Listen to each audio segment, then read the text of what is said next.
ಏನ್ ಮಾಡ್ತಾ ಇದೀಯಾ? ಆ? ಆ?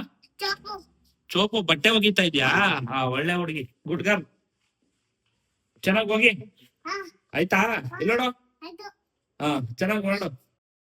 ನಮಸ್ಕಾರ ಎಲ್ಲರಿಗೂ. ಸುಬ್ಬಿ ಕತೆ ಹಿಂಗಿತ್ತು ಅನ್ನೋ ಅಷ್ಟೊತ್ತಿಗೆ ನಮ್ಮ ರೋಡಲ್ಲಿ ಒಂದು ಬಲೋರೋ ಗಾಡಿ ಊದ್ಕೊಂಡ್ಬಿಟ್ಟಿತ್ತು. ಅದು 2.5 ಟನ್ ಇತ್ತು. ಸರಿ ಬರಲ್ಲ ಅಂದ್ಬಿಟ್ಟು ನೋಡಿಕೊಂಡು ಅಲ್ಲಿಂದ ಬರೋ ಅಷ್ಟೊತ್ತು ನಮ್ಮ ಸುಬ್ಬಿ ಆಗಲೇ ಪಕ್ಕದ ಮನೆಗೆ ಕೂಡ ಹೋಗಿದ್ಲು. ಆಮೇಲೆ ಟ್ಯಾಕ್ಸಿ ಇನ್ಸ್ಪೆಕ್ಟ್ರಿಗೆ ಸುಂಕ ಕಟ್ಬಿಟ್ಟು ಅಲ್ಲಿಂದ ಸೀದಾ ಕರ್ಕೊಂಡೋಗಿ ಮನೆಗೆ ಬಿಟ್ಟು ನಮ್ಮ ಬಾಸ್ಗೆ ಟಾಟಾ ಮಾಡ್ಬಿಟ್ಟು ಇವ್ರಿಗೆಲ್ಲ ಟಾಟಾ ಮಾಡ್ಬಿಟ್ಟು ಸರಿ ಅಂದ್ಬಿಟ್ಟು ನಮ್ಮ ಸ್ಟ್ಯಾಂಡಿಗೆ ಹೋದೆ. ನಮ್ಮ ಆಟೋ ಮಿತ್ರರು ಚಾಲಕರಿಗೆಲ್ಲ ಮಾತಾಡಿಕೊಂಡು ಸ್ವಲ್ಪ ಹಿಂಗೆ ತಮಾಷೆ ಮಾಡಿಕೊಂಡು ಅಲ್ಲಿಂದ ಒಂದು ಮದ್ದಿನಪಳ್ಳಿ ಲಾ ಕಾಲೇಜ್ KLE ಕಾಲೇಜ್ ಹತ್ರ ಹೋದೆ. ಅಲ್ಲಿ ಲೀಗಲ್ ಸರ್ವಿಸ್ ಫ್ರೀ ಅಂತ ಬೋರ್ಡ್ ಹಾಕಿದ್ರು. ಸರಿ ಅಲ್ಲಿಂದ 4 ಗಂಟೆ ಆಗಿತ್ತು. ಊಟ ಮಾಡಿರಲಿಲ್ಲ. ಮಸಾಲೆ ಪುರಿ ಅಡಿಕೆಯಲ್ಲಿ ಚೆನ್ನಾಗಿತ್ತು.